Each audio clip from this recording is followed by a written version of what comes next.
तस्माज्जिज्ञासयात्मानं तस्माज्जिज्ञासयात्मानम् आत्मस्थं केवलं परम् आत्मस्थं केवलं परम् संगम्य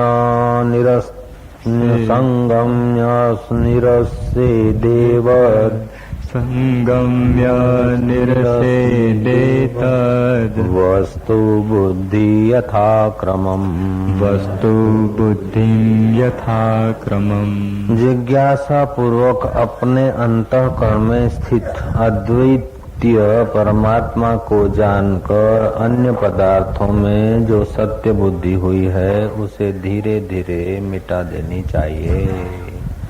जिज्ञासा पूर्वक अपने अद्वैत परब्रह्म परमात्मा को जानते जाना चाहिए और अन्य वस्तुओं में जो सत्य बुद्धि हुई है, अन्य व्यवहार में जो सत्य बुद्धि हुई है, अन्य परिस्थिति में जो सत्य बुद्धि है उसको हटाते जाना चाहिए। ब्रह्म की जिज्ञासा भगवान वेदव्यास जी ने कहा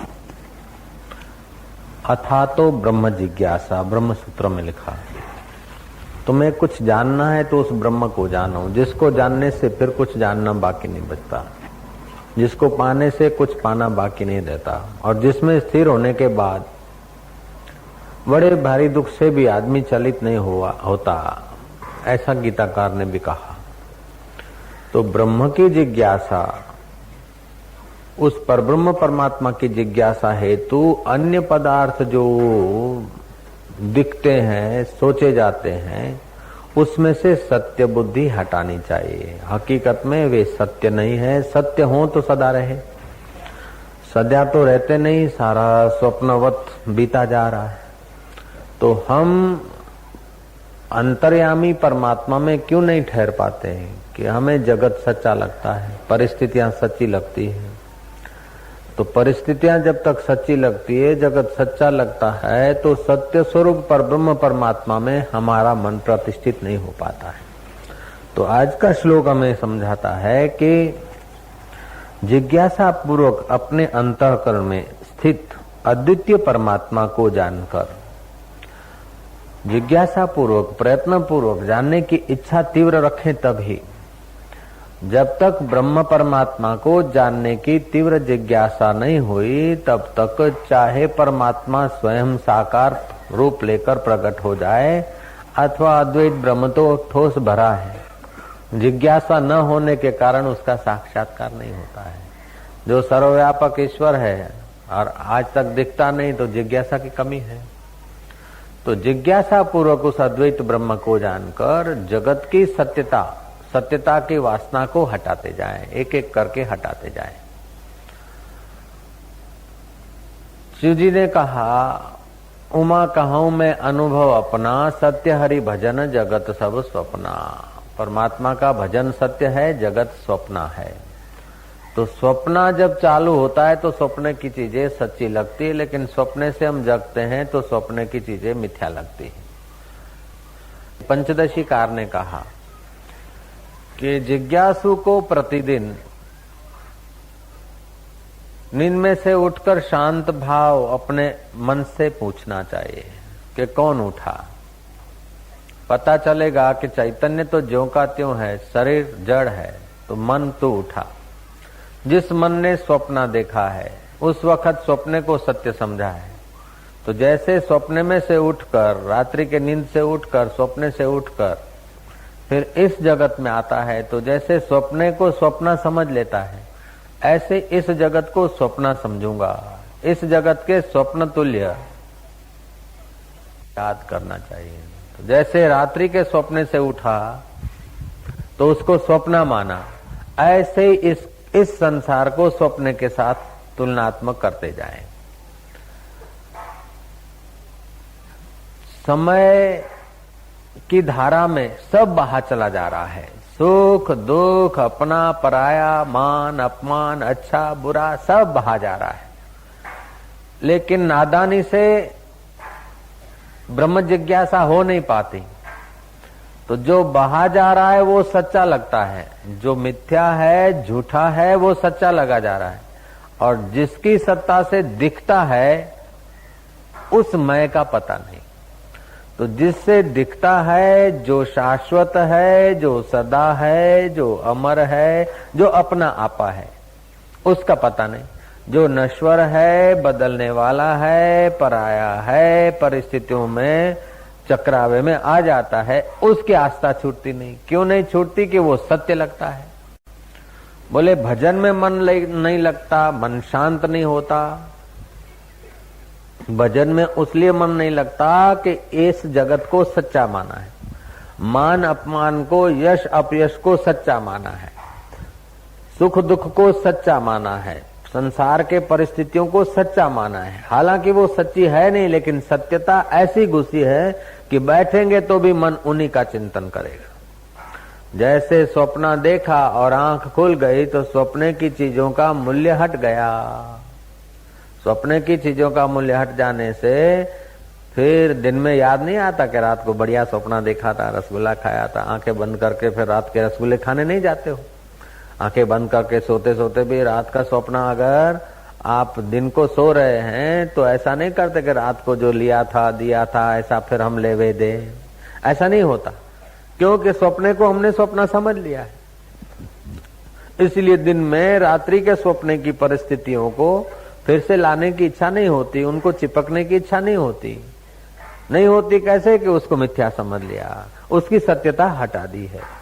जैसे रात्रि के स्वप्ने की सत्यता हट जाती है तो दिन को आपको उसके स्वप्ने के प्रभाव से मन इधर उधर दौड़ाना, रोकना नहीं पड़ता है। न दौड़ाना पड़ता, न रोकना पड़ता है। न दौड़ता है उधर, न रोकने की जरूरत पड़ती है। आप सावधान हो जाते, स्वाभाविक हो जाते। ऐसे ही ब्रह्मवेता जो हैं, आत्मज्ञानी महापुरुष, उनके अंतःकरण में ये पूरा संसार मिथ्यात्व, संसार का मिथ्यात्व सिद्ध हो जाता है, ज्ञान हो जाता है। विचार करते करते इसका मिथ्यात्व प्रमाणित हो जाता है। तो शास्त्र से मिथ्यात्व प्रमाणित है, इतिहास से मिथ्यात्व प्रमाणित है, और अपने अनुभव से मिथ्यात्व प्रमाणित है। इसमें शास्त्र प्रमाण है, जगत मिथ्या, उसमें शास्त्र प्रमाण है। जगत मिथ्या है, इसमें इतिहास प्रमाण है कि आज से 100 साल पहले कौन थे, उससे 200 साल पहले, 500 साल पहले, 1000, 2000, 5000, 10,000 वर्ष पहले भी तो कोई पृथ्वी पे होगा, मेरा तेरा करता होगा। अब जहां जिस जमीन पर हम लोग बैठे हैं, आश्रम है, 200 वर्ष पहले इधर और कोई बैठा था, 50 वर्ष पहले और कोई था, 30 वर्ष पहले कोई और था, और हो सकता है तो 300 वर्ष के बाद, 200 वर्ष के बाद, तो क्या 20-25 वर्ष के बाद हम लोगों में से हम न हो और कोई हो। तो बदलता जाता है, बदलता जाता है। जैसे स्वप्न बदलता जाता है, ऐसे ही बदलता जाता है। तो भौगोलिक दृष्टि से भी तो बदलाहट है, मौजूद है। ऐतिहासिक दृष्टि से देखो तो बदलाहट है, मिथ्यात्व है। और अपने अनुभव से देखो तो बचपन बदल गया, जवानी बदल गई, कल का दुख सुख बदल गया। दुख जिस समय आया था उसका बड़ा प्रभाव था, सुख जिस समय आया था बड़ा प्रभाव था। बच्चे के शादी विवाह का जब दिन था तो बड़ा प्रभावशाली लगा, 2-4 दिन के बाद सब फीका हो गया। दिवाली आने वाली है तो बड़ी शोरगुल हो रहा था मन में, ये करेंगे, ये करेंगे, ये बनाएंगे, ये जाएंगे, ये करेंगे। अब देखा तो वो सब समय की सरिता में बह गया। तो देखत नैन चलो जग जाई, का मांगू कछु स्थिर न रहाई। देखते देखते, आंखों के देखते ही जगत की परिस्थितियां बदल रही है। तो कौन सी परिस्थिति की इच्छा करूं, कौन सी अवस्था की इच्छा करूं, कौन से पदार्थ की इच्छा करूं, कौन से सुख की इच्छा करूं, या कौन से दुख मिटाने की इच्छा करूं। समय की धारा में सब बहा जा रहा है। एक शिष्य ने गुरु की चाकरी की और बोला, गुरु महाराज आप तो समर्थ हैं, ज्ञानी हैं, जोगी हैं, भक्त हैं, महाराज आपकी महिमा अपरंपार है। मुझसे दुनियादारों का दुख देखा नहीं जाता है, और आप अगर कृपा करो तो बस लोगों के दुख मिट जाए। ले बेटा, हम तो क्या कृपा करें, हम तो बाबा जी इसीलिए बने कि लोग रास्ता देख ले दुख मिटाने का, लेकिन लोगों को दुख मिटाने की रुचि नहीं। बोले बाबा जी कोई दुखी रहना नहीं चाहता, दुख मिटाना चाहते। बोले किसके दुख मिटाने? बोले सबके मिटा दे। बाबा जी ने कहा सबके तो दुख मिटा दें, सब चाहते हैं। बोले चाहे चाहे न चाहे आप मिटा दो, गुरु जी कृपा कर। तो सबके दुख कितने होंगे, कैसे होंगे? सारे दुख देखे जाए तो 3 प्रकार के होते हैं। कुछ दुख ऐसे होते जो भूतकालीन होते हैं, कुछ दुख ऐसे होते जो वर्तमान में होते हैं, और कुछ दुख होते हैं जो भविष्य में आने वाले होते हैं। इन सब दुखों को 3 काल में बांट दिए जा सकते हैं। 3 प्रकारना दुख હોય ને, ભૂતકાળના દુઃખ હોય, કોઈ ગાળ દીધી હોય, કોઈ કઈ ધમકી આપી હોય, કોઈ કઈ કહ્યું હોય, કોઈ અપમાન કર્યું હોય, લગ્નમાં ના આયા હોય, લગ્નમાં આવવાની ના પાડી હોય, ગમે તે એવું કઈ હોય, એ ભૂતકાલીન दुख। कोई वर्तमान काल के दुख और कोई भविष्यकालीन दुख। तो समझ का जरा सा सदुपयोग कर लो तो दुख अपने आप सबके मिट जाएंगे। जो भी इसका उपयोग करेगा उसके दुख मिट जाएंगे। तो ध्यान से सुनो। बोले हाँ गुरु महाराज, तो भूतकाल के दुख, जो भूतकाल बीत गया उसके दुख है, उसको सत्य न मानो, उसका चिंतन न करो तो वो दुख का कोई महत्व नहीं है। फलाने आदमी ने गाली दिया, ऐसा विचार मत करो, दे दिया तो दे दिया, चली गई बात। अपमान हो गया तो हो गया। किसी दिन बचपन में भूख लगी थी और फलाने भाभी ने रोटी नहीं दी थी, भाई ने जरा डांट दिया था या माँ ने जरा थप्पड़ मार दी थी। अब वो 4 साल पहले की बात याद न करो तो भी कोई दुख नहीं। जय श्री कृष्ण कही दो। तो जे વીતી ગયું એને તમે સત્ય ન માનો તો એનું કોઈ દુઃખ નથી। ભૂતકાળ તો ભૂતકાળ થઈ ગયો। હવે ભવિષ્યનું દુઃખ એ ભવિષ્ય આવ્યું જ નથી। ભવિષ્યના દુઃખના કોઈ ઠેકાણા નથી। તો અત્યારે આપણે વર્તમાનનું દુઃખ મટાડો એટલે ભૂત ને ભવિષ્ય ઉજ્જવળ થઈ જશે કે બાપજી ચલો વર્તમાનનું દુઃખ મટાડીએ। તો કે આજે અત્યારે તમારી ઉંમર કેટલી થઈ? કે મારી ઉંમર 32 વર્ષ 3 મહિના 3 દાડા। કે હારું, તો 32 વર્ષ 3 મહિના અને 2 દાડા ભૂતકાળમાં ગયા। 32 વર્ષ 3 મહિના અને ચોથો દાડો ભવિષ્યમાં ઉભો છે। तो 32 वर्ष 3 महीना 2 दिन भूतकाल में है और चौथा दिन भविष्य में है, तो तीसरा दिन है वर्तमान। तो आज का दिन वर्तमान है। आज का वर्तमान दिन है तो अभी दिन का 1 बजा है। 1:02 हुए हैं। तो 1:01 तो भूतकाल में सरक गया और 1:03 भविष्य में खड़ा है। तो 1:02 के दुख मिटाने की बात करो। जय श्री कृष्ण। 1:02 जो चल रही उसके दुख मिटाओ। उसमें दूसरी मिनट में 30 सेकंड तो भूतकाल में गुजर गए और 25 सेकंड बाकी के भविष्य में खड़े हैं। बाकी के 5 सेकंड का ख्याल करो। 5 में से 3 तो भूतकाल में है और महाराज 1 भविष्य में गया। और बाकी वर्तमान सेकंड का ध्यान रखो और तुम्हारे देखते देखते सेकंड बीतती है। ऐसे ही दुख सुख बहे जा रहे। खाम खा मैं दुखी हूँ, मैं चिंतित हूँ, मेरा क्या होगा। तू मैं को जानता नहीं है। जयराम जी की। अपनी असली मैं को जानता नहीं है, इसलिए मिथ्या शरीर को, मिथ्या व्यवहार को, मिथ्या सुख दुख को सच्चा मानकर दुख बना लेता है। दुख है नहीं, ऐसी मान्यता है हो गई कि ये करूं तब सुखी, इतना करूं तब सुखी, यहाँ जाऊं तब सुखी। लेकिन अपने को जानूंगा तब सुखी होऊंगा, दूसरा कोई उपाय नहीं।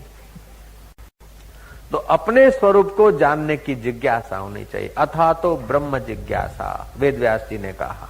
यहाँ भागवतकार कहते हैं कि जिज्ञासा पूर्वक अपने अंतःकरण में स्थित अद्वैत परमात्मा को जानकर अन्य पदार्थों में से सत्यता हटा ले।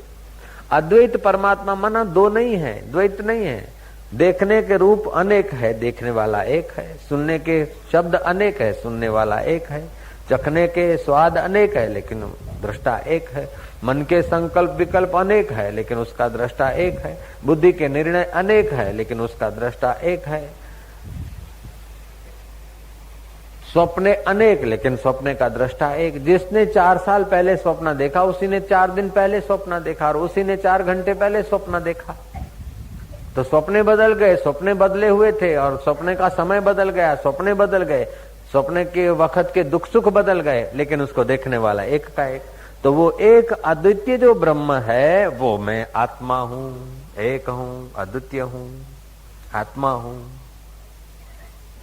जब तक ऐसा अद्वितीय ज्ञान नहीं हुआ तब तक भय बना रहेगा, चिंता बनी रहेगी, भय करवटें बदलता रहेगा, भय जगहें बदलता रहेगा, भय जाएगा नहीं। जब तक ये आत्मज्ञान नहीं हुआ तब तक दुख और भय जड़मूल से नहीं जाएंगे। ये जगह बदलते रहेंगे, अवस्थाएं बदलते रहेंगे, लेकिन मौजूद रहेंगे। एक थे जुन्नेद मियां, उसको भय लगता था कि यहाँ कब्रिस्तान से मुझे गुजरना पड़ता, और मैंने सुना है कि बावलिया भूत रहता है यहाँ इमली में। और बाबा जी मुझे बहुत डर लगता है। मैं तो बाबा जी आपको मानता हूँ, आसाराम जी महाराज मैं आपको मानता हूँ, खुदा कसम खा के बोलता हूँ, लेकिन हमारे वाले इधर आने में जरा हमारी मस्करी करेंगे, इसलिए मैं बुधवार इतवार के सिवा आता हूँ, चुपके से आता हूँ। ठीक है, आ गए तो ठीक है, तो क्या बात है? बोले बाबा जी मुझे डर बहुत लगता है, हम जहां से जाता हूँ बड़ी इमली है और पास में कब्रिस्तान है हमारे गांव के, और महाराज मुझे भूत का बड़ा डर लगता है। बाबा जी ने क्या करा कि बोले भूत का डर लगता है तो भूत को भगाने में मेरे पास वीआईपी कोटा का मंत्र है, तो चिंता मत कर। बाबा जी ने कागज में एक मंत्र जरा विधि विधान से लिखा, कुमकुम छट दिया, तिलक कर दिया, ताबीज में डाल दिया। उसको ये महत्वपूर्ण लगे ऐसा बाबा जी ने थोड़ा नाटक कर दिया, और वो कागज का टुकड़ा उल्टत देव पलटत काया, उतरा बच्चा गुरु ने बुलाया, देव सच नाम आदेश, गुरु का मंत्र साचा, फुरो वाचा ईश्वरी वाचा, पिंड काचा, छू फू जो कुछ होता है टूना फूना सब कर दिया, और तावीज में डाल दिया। कागज तावीज में डाल दिया और बोला कि देख जुनेद मियां, इसको तो अगरबत्ती करना, गूगल का धूप करना, हो जाए तो चंदन का कभी टिल्ला कर देना, और इस तावीज को गले में बांध देना। ये तावीज बंधा रहेगा तो भूत तो क्या, जिन्न क्या, भूत प्रेत तो क्या, ब्रह्म राक्षस भी तेरा पीछा नहीं कर सकता।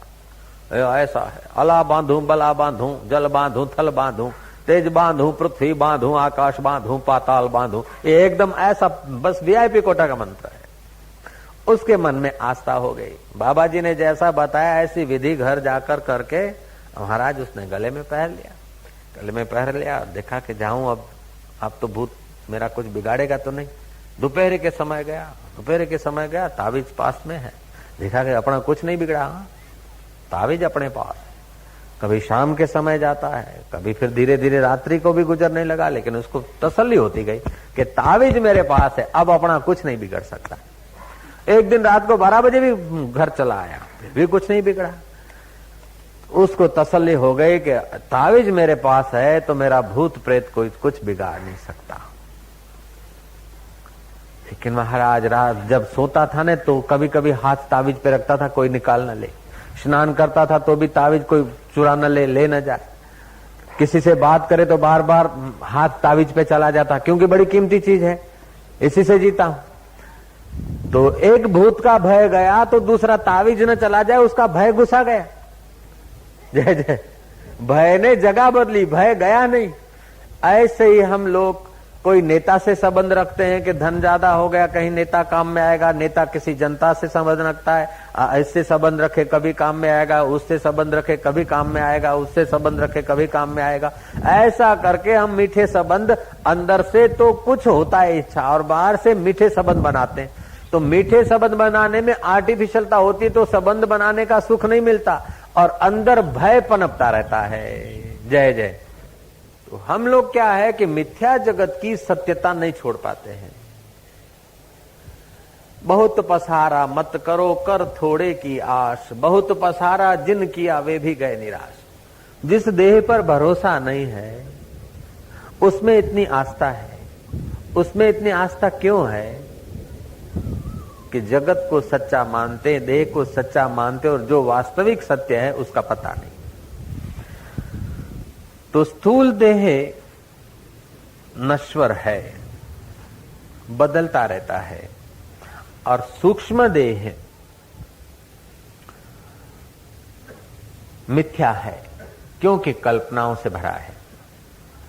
कल्पनाओं का पुंज सूक्ष्म देह और 5 भूतों का पुंज ये स्थूल देह। तो 5 भूतों में भी रोज 5 भूतों का पड़ता रहता है, रोज आता जाता रहता है, इसलिए वो मिथ्या है, नश्वर है। और सूक्ष्म देह कल्पनाओं का पुंज है, इसलिए वो नश्वर है। तो स्थूल देह मिथ्या है और सूक्ष्म देह नश्वर है। तो दोनों में आस्था निकाल दो तो आप शाश्वत हैं। सूक्ष्म देह के सूक्ष्म विचार और निर्णय बदलते रहते हैं और स्थूल देह के स्थूल कण बदलते रहते हैं, इसमें आप इनकार नहीं कर सकते। तो जिनका श्वासोश्वास और मिनटों मिनट बदलाहट होता है, आपको पता नहीं कि आपको अभी जो विचार आया 5 मिनट के बाद कौन सा विचार आएगा, खबर है? तो जो बीत गया उसका आपको पता नहीं और जो आएगा उसका आपको पता नहीं, लेकिन आप तो हैं, 2 दिन पहले जो थे वही आज हैं और 2 मिनट के अभी जो हैं 2 मिनट के बाद भी आप ही रहेंगे। तो ये सब आने जाने वाले, जो आने जाने वाले हैं उसको आने जाने वाला समझ लीजिए और आप जो रहने वाले हैं उसको अहम ब्रह्मास्मि के रूप में स्वीकार लीजिए। वो मैं हूं, देहो अहम नहीं, पटेलो अहम नहीं, गुजराती अहम नहीं, अहम ब्रह्मास्मि। वो मैं ब्रह्म जो एक अंतःकरण में है, अनेक अंतःकरण में वही का वही है, वो मैं हूं। ऐसा अपने शुद्ध स्वरूप का चिंतन करते करते अथवा श्वासोश्वास को जिस चैतन्य की सत्ता से स्पंदन मिलता है उसमें आराम पाते पाते अपने जीवन को पहचान लीजिए। मुर्दे को मैं मानने की गलती छोड़ दीजिए। धीरे धीरे अपने संस्कारों को सुसज्ज करते जाओ, ब्रह्म भाव को, और देह के लक्षणों को, देह के रंग को, देह चमड़े के रंग को अपना रंग मानने की गलती हटाते जाओ।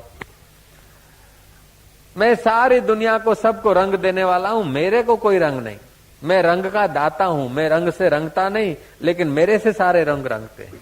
मैं भावों से भिंजता नहीं लेकिन मेरे द्वारा सारे भाव भिंजते हैं। तो एक होता है क्रिया का सुख, दूसरा होता है भावना का सुख, तीसरा होता है सविकल्प समाधि का सुख। क्रिया के सुख से भोगी लोग क्रिया के सुख में उलझे हैं और थोड़ी देर में थक जाते हैं, और भोगी आप तो थकता है लेकिन जिसके संपर्क में आता है उसको भी धन से, शरीर से, विचारों से थका देता है। तो भोगी क्रिया के सुख में उलझता है, भक्त भावना के सुख में जीता है, कर्मी भविष्य की कल्पना के सुख में जीता है, लेकिन योगी सविकल्प समाधि के सुख में पहुंचता है। और सविकल्प समाधि के सुख से निर्विकल्प समाधि का सुख ऊंचा है और निर्विकल्प समाधि के सुख से निर्विकल्प तत्व का साक्षात्कार ऊंची चीज है। निर्भाव जपे सकल भव मिटे, संत कृपाते प्राणी छूटे। उस निर्भय तत्व का जिसको साक्षात्कार होता है उसके आगे सारे लक्षण और सारे ग्रहों को जख मारकर सीधा हो जाना पड़ता है। तो आज का श्लोक हमें बताता है कि मिथ्या जगत का, स्थूल देह का, सूक्ष्म देह का सत्य भाव हटाते सत्य स्वरूप ब्रह्म परमात्मा की जिज्ञासा करें। कई लोग बोलते बाबा जी अब कृपा करो, स्विच ऑन कर दो, हमारे अंदर साक्षात्कार हो जाए, दया करो। साक्षात्कार कराने के लिए हर रोज मैं चिल्लाता हूं, लेकिन आप सुनकर उस बात को सूक्ष्मता से पकड़ते नहीं। मैं हर रोज साक्षात्कार की कुंजियां बांटता हूं, फेंकता हूं। आप कुंजियों को निहारते, थोड़ी देर मजा लेते, फिर आप इतने ईमानदार हैं, इतने सच्चे हैं कि साधु बाबा की चीज कौन चुराए, फिर आप वापस रख के चले जाते हैं। भगत जगत को ठगत है, भगत को ठगे न कोई, एक बार जो भगत ठगे तो अखंड यज्ञ फल होई। भक्त का मतलब है जो चैतन्य आत्मा से विभक्त नहीं होता है। संसारी को धन मिलता है तो तिजोरी की ओर निहारता है अथवा छोवर से बमणा के तरफ आइडिया लगाता है, और सत्ता वाले को सत्ता मिलती है तो अपने इर्द गिर्द के चमचों की तरफ निहारता है। लेकिन संत को, भक्त को जब खजाना मिलता है तो वो तो लुटवाने को घूमता है। लेकिन लोग इतने सच्चे ईमानदार हैं कि संतों के खजाने को क्या लूटना, बेचारे इतना मेहनत करके ज्ञान पाया और वो अपन लेके चले आए। ठीक नहीं, आप बहुत ईमानदार आदमी है। और फिर रोज आकर कहते हैं कि आप दया कर दो, साक्षात्कार हो जाए। अरे तुम सदा साक्षात्कार हो, सतत साक्षात है, असाक्षात हो नहीं सकता। एक होता है परोक्ष, दूसरा होता है अपरोक्ष, और तीसरा होता है साक्षात अपरोक्ष। देखो, अमेरिका नहीं देखा उसके लिए अमेरिका परोक्ष है, स्वर्ग नहीं देखा उसके लिए स्वर्ग परोक्ष है, मोटेरा आश्रम नहीं देखा उसके लिए मोटेरा आश्रम परोक्ष है। अब मोटेरा आश्रम में आ गए, योग वेदांत आश्रम में आ गए तो क्या हो गया? अपरोक्ष। अब परोक्ष नहीं हुआ कि अपरोक्ष हो गया। अपना स्वरूप साक्षात अपरोक्ष है। अब इस किताब को देखना है, किताब नहीं थी तब तक परोक्ष थी, किताब अब सामने आ गई तो अपरोक्ष हो गई। तो ऐसा तुम्हारा आत्मा नहीं कि यूं सामने आ जाए अपरोक्ष हो जाए, नहीं। किताब को देखना है तो प्रकाश चाहिए, आंख चाहिए, मन चाहिए और मैं चाहिए। अब आंख को देखना है तो न प्रकाश चाहिए न किताब चाहिए, केवल मन चाहिए। तो आंख को देखेगा कि आंख देखती है कि नहीं देखती है। अगर मन को देखना है तो केवल मैं चाहिए, और मैं को देखना है तो साक्षात अपरोक्ष मैं है। जय जय। वो साक्षात अपरोक्ष है, उसको हम नहीं देख पाते। उसका मतलब यह है कि जो सदा साक्षात अपरोक्ष है उसमें स्थिति नहीं होती। इसका कारण है स्थूल देह को मैं मानने की गलती है, सूक्ष्म शरीर के विचारों को मेरा विचार मानने की गलती है। तो आज का श्रीमद् भागवत के 11वें स्कंद का 10वें अध्याय का 11वां श्लोक कह रहा है कि जिस जिस जिज्ञासा पूर्वक अपने अंतःकरण में स्थित अद्वितीय परमात्मा को जानकर अन्य पदार्थों में जो सत्य बुद्धि हुई है उसे धीरे धीरे मिटाते जाना चाहिए। बहुत पसारा मत करो कर थोड़े की आश, बहुत पसारा जिन किया वे भी गए निराश। हाड बड़ा हरि भजन कर, द्रव्य बड़ा कछु दे, अकल बड़ी उपकार कर, जीवन का फल ए। दूसरे का उपकार करो चाहे न करो, कम से कम अपना उपकार तो करो। अकल बड़ी है तो अपने सत्य स्वरूप को जानो और मिथ्या स्वरूप का जो थोपा हुआ है पड़ उसको हटाओ। होता प्रकृति में है, होता 5 भूतों में है, लेकिन हमने कि छोकरे को बड़ा किया, लड़की को शादी कराया, लड़के को शादी कराया, बहू को गहने दिलवाए, बेटे को ये कर दिया वो कर दिया, और मैं को तो जानता नहीं। अब तू क्या कर रहा है तेरे को पता नहीं। कोई न कोई एक बात लेकर हम चल पड़ते, जीवन पूरा घिस डालते। स्कूल करेंगे तो स्कूल और करो, नेतागिरी करेंगे तो और नेतागिरी करो, दुकान करेंगे तो और एक दुकान करो और दूसरी दुकान करो, बच्चे करेंगे तो एक बच्चा दूसरा बच्चा और बच्चे करो, मकान बनाएंगे तो और बड़ा बनाओ और बढ़ाओ, गहने लाएंगे तो और लाओ। उसमें एक जो पकड़ लेते ने पूछड़ा, उसी को बस जीवन का ध्येय बना लेते। हमने स्कूल खोला है, बाबा जी आपकी दया से अच्छी चलती है, अब और दया करो, कॉलेज बनाए, अच्छा कॉलेज बन गया, अब दया करो दूसरी कॉलेज बनाओ, ठीक है, दूसरी हॉस्पिटल बनाओ, लेकिन तुम कौन हो इसके भी थोड़ा ख्याल करो लाला। ये सब बनाओ, अच्छा है, ठीक है, लेकिन कई बना कर चले गए, कई कर करके चले गए। आप जिससे किया जाता है उसमें जरा आराम पाने का थोड़ा मौका लो। जिससे बनाया जाता है उस विधाता को, जीवनदाता को देख लो, नहीं तो मृत्यु से बचने के लिए कोई साधन काम नहीं देगा।